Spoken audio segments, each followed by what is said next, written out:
Hi guys, and in this episode we will be looking at a question that a user has asked me about where can he get malware samples, or more importantly the information for basic signatures for malware without downloading, without possibility of compromising his own machine. So in this episode I'm going to show you where a easy place to get MD5 signatures and the file size that you more importantly need to make it work. So let's jump right in.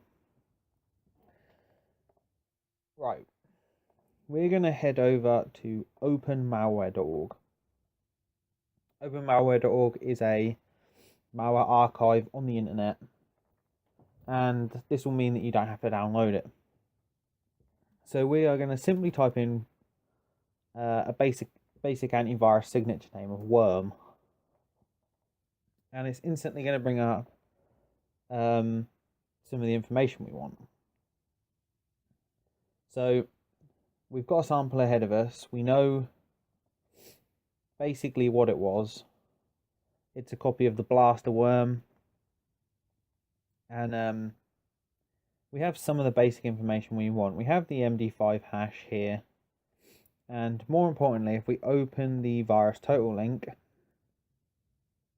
like that and we go over to file information, we should be able to see the file size somewhere here.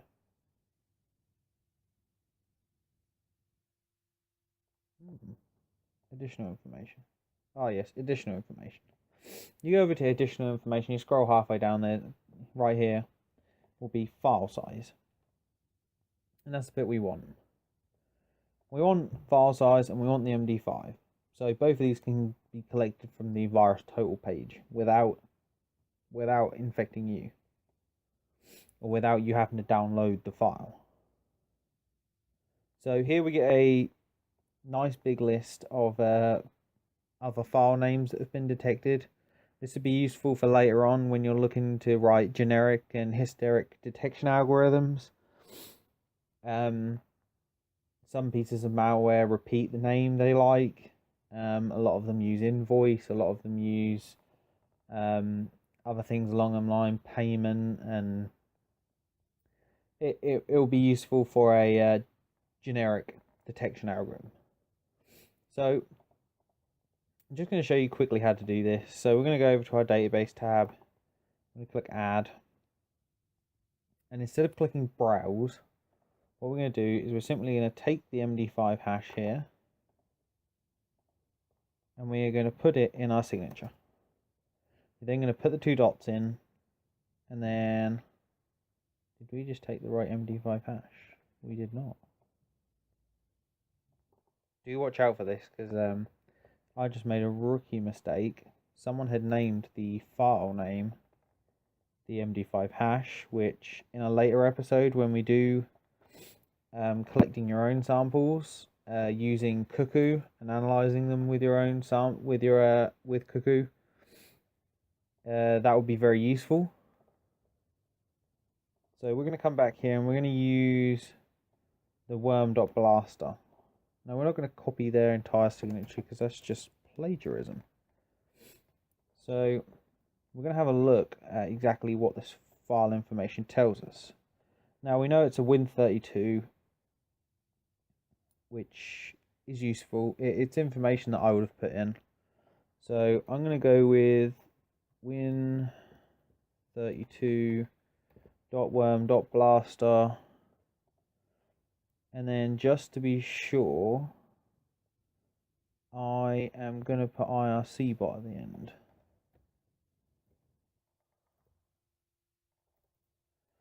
Now IRC is an internet chat relay, or relay chat. It's quite old, but they're still used for bots. They will always be used for bots. But it's pretty much as simple as that. If you can find virus total reports, you can add them to your database without downloading anything. So that's without you downloading the files, without you doing some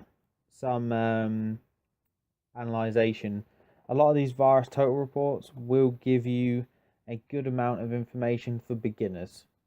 I personally wouldn't use them. Yeah, I personally wouldn't use them. I prefer to analyze things myself, see what it's doing, and make up my own mind.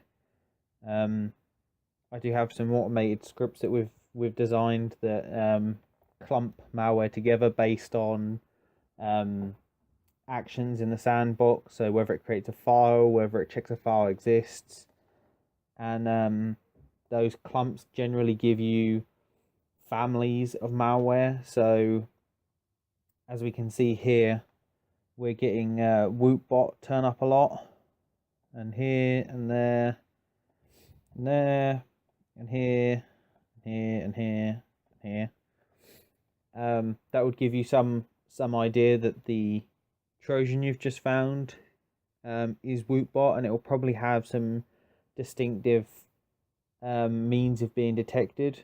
One of my favorite fails from malware was Spynet, and it used to write a file xxx.xxx and yyyy.yyyy, and it's extremely easy to simply hook the file system and check for them files to be written or attempted to be written, and in that manner really quickly detect virus behavior.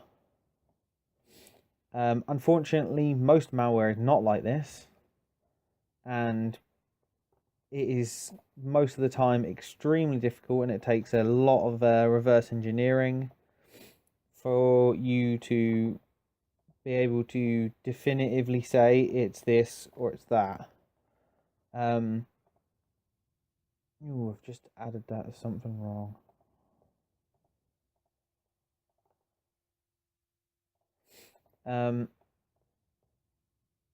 So we can see this is Wootbot.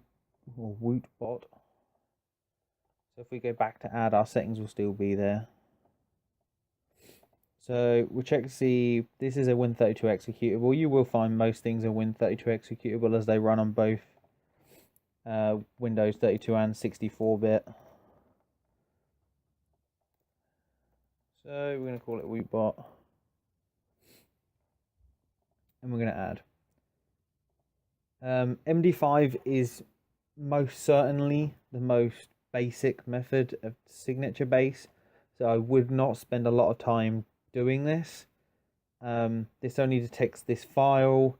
If it's polymorphic or metamorphic, the second it runs, you lose your detection. The second it becomes from another machine, you lose your detection. If the packer it's used is polymorphic, or if the cryptid that's used is polymorphic, then once again you lose your detection, and you might as well start from zero again, because it will change. It changes the code inside.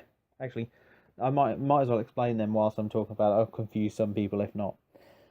Metamorphic means that part of the code will change. So most of the old cryptos that I did research on, the payload would be encrypted differently on each execution, which meant that part of the code never changed. So the loading part of the code never changed. Polymorphic means that both the loading part of the code and the payload get changed simultaneously at the same time, and it's completely different from the file that you had to begin with. And there is methods of detecting them, but once again, that's another video.